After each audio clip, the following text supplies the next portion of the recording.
Commission Mamata supreme সংঘাত, কমিশনের বিরুদ্ধে সুপ্রিম কোর্টে মমতা বন্দ্যোপাধ্যায়, এসআইআর নিয়ে সুপ্রিম কোর্টে মামলা দায়ের মমতা বন্দ্যোপাধ্যায়ের। আরও একবার আপনাদেরকে জানাবো, এবার সুপ্রিম সংঘাত কমিশন এবং মমতা বন্দ্যোপাধ্যায়ের। কমিশনের বিরুদ্ধে সুপ্রিম কোর্টে মমতা বন্দ্যোপাধ্যায়। মৈত্রেয়ী প্রতিনিধি আমাদের সঙ্গে রয়েছেন।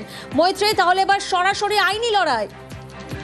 একেবারেই দেখো, এর আগে রাজনৈতিক লড়াই ছিল এবং তখনই কিন্তু মমতা বন্দ্যোপাধ্যায় হুঙ্কার দিয়ে রেখেছিলেন যে প্রয়োজনে আইনি লড়াইতে একেবারে সুপ্রিম কোর্টের দরজায় দাঁড়িয়ে বা সুপ্রিম কোর্টের সামনে দাঁড়িয়ে তিনি এই লড়াই চালিয়ে নিয়ে যাবেন এবং সেটার দিকেই কিন্তু এবার এগোচ্ছে। মমতা বন্দ্যোপাধ্যায়ের তরফ থেকে মামলা দায়ের করা হয়েছে, রিট পিটিশন ফাইল করা হয়েছে জাতীয় নির্বাচন কমিশন এবং সিইও ওয়েস্ট বেঙ্গলের বিরুদ্ধে। এই মামলা যদি গ্রহণ করা হয় তাহলে দোলা সেন এবং ডেরেক ওব্রায়েনের করা যে বাংলার এসআইআর সংক্রান্ত মামলা, তার সঙ্গেই মমতা বন্দ্যোপাধ্যায়ের মামলাও শুনানি হতে পারে সর্বোচ্চ আদালতে। ফলে এবার রাজনৈতিক আঙিনার পরে এবার সরাসরি একেবারে আইনি লড়াইতে যে হুঙ্কার মমতা বন্দ্যোপাধ্যায় দিয়েছিলেন সেটা এবার বাস্তবে প্রতিফলিত হবে, তার কিন্তু জোর সম্ভাবনা দেখা যাচ্ছে। একেবারেই সঙ্গে থাকো মৈত্রেয়ী। সিঙ্গুর থেকে 28শে জানুয়ারি আইনি লড়াইয়ের হুঁশিয়ারি দিয়েছিলেন মমতা বন্দ্যোপাধ্যায়, শোনাবো আপনাদের। মানুষের অধিকার আপনারা কাড়বেন আর আমি চুপ করে বসে থাকবো, তা তো হয় না। দরকার হলে আমিও কোর্টে গিয়ে দাঁড়াবো, যদি পারমিশন পাই আমিও মানুষের জন্য লড়াই করব। আইনজীবী হয়ে নয়, একজন সাধারণ মানুষ হিসেবে আমার কাছে সব ডকুমেন্ট আছে, সব এভিডেন্স আছে।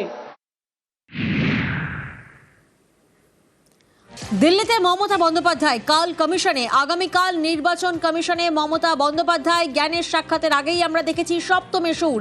মৈত্রী আমাদের সঙ্গে রয়েছেন। মৈত্রী, আমরা দেখেছি বারবার এসআইআর এর প্রতিবাদে সরব হয়েছেন মমতা বন্দ্যোপাধ্যায়, আর এবার এসআইআর নিয়ে আরো ঝাঁঝ বাড়াতে সরাসরি দিল্লিতে বৈঠকে কি হতে চলেছে, কি আভাস? দেখো, এই বৈঠক যে অত্যন্ত উত্তপ্ত হতে চলেছে তার ইঙ্গিত কিন্তু আগে থেকেই পাওয়া যাচ্ছে।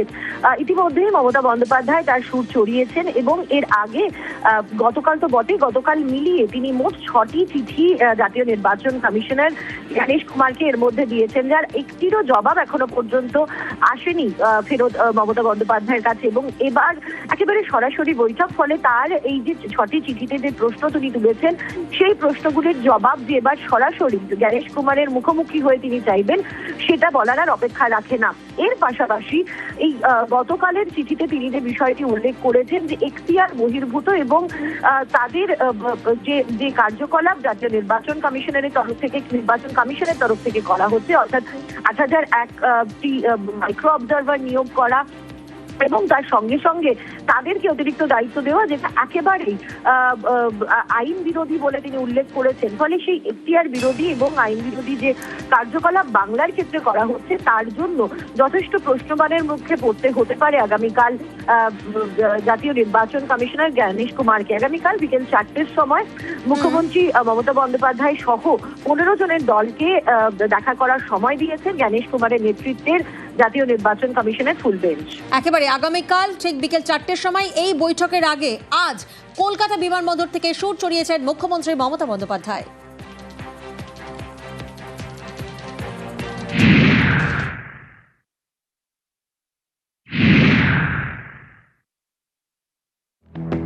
They will lose Bengal, that's why they are using SIR. SIR নিয়ে ঝাঁঝ বাড়াতে এবার দিল্লিতে মমতা বন্দ্যোপাধ্যায়। সোমবার মুখ্য নির্বাচন কমিশনারের সঙ্গে বৈঠক মুখ্যমন্ত্রীর। রবিবার তিনি দিল্লির উদ্দেশ্যে রওনা দেন। Tomorrow 4 o'clock they have given us the time. I am going to Delhi after so many months, I think maybe years. I'll meet the press media also.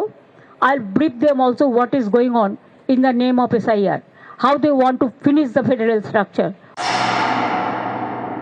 They will lose in Bengal, that's why they are using SIR. If they have the guards, I will appeal them to contest us politically, democratically, instead of using the election commission and the agencies against the election. Haryana is lost because of this. Maharashtra is also lost because of this. Even other parts of the country also they are using the same method.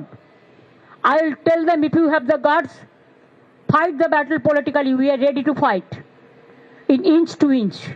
But Bengal will win, Tamil Nadu will win, Kerala will win, and Assam they will lose. এর আগে শনিবার মুখ্য নির্বাচন commissioner Gyanesh কুমারকে লেখা ষষ্ঠ চিঠিতে কমিশনের এখতিয়ার নিয়ে প্রশ্ন তোলেন মমতা বন্দ্যোপাধ্যায়। মুখ্যমন্ত্রী লেখেন, ভারতের নির্বাচনী ইতিহাসে এই প্রথম নির্বাচন কমিশন ৮১০০ মাইক্রো অবজারভার নিয়োগ করেছে বাংলায়। কোন রকম প্রশিক্ষণ ছাড়া একতরফাভাবে এই মাইক্রো অবজারভারদের নিয়োগ করা হচ্ছে। জনপ্রতিনিধিত্ব আইনে এর কোনো সংস্থান নেই। এইভাবে পর্যবেক্ষকদের দিয়ে সমান্তরাল ক্যাডার তৈরি করতে পারে না নির্বাচন কমিশন।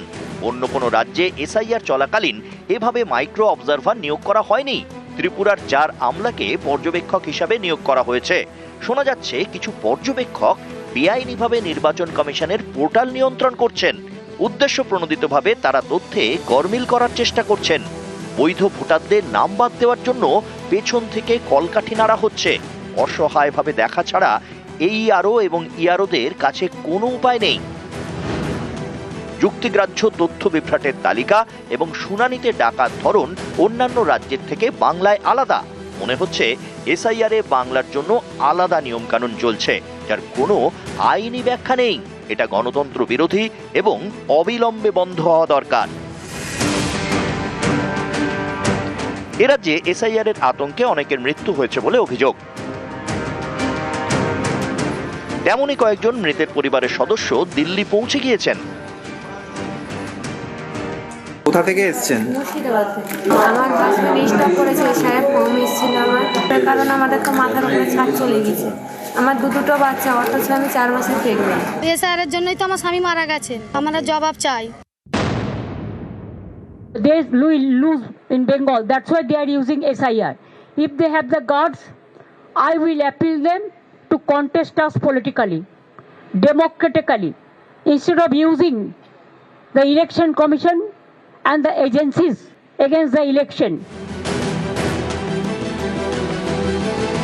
নিউজ 18 বাংলা।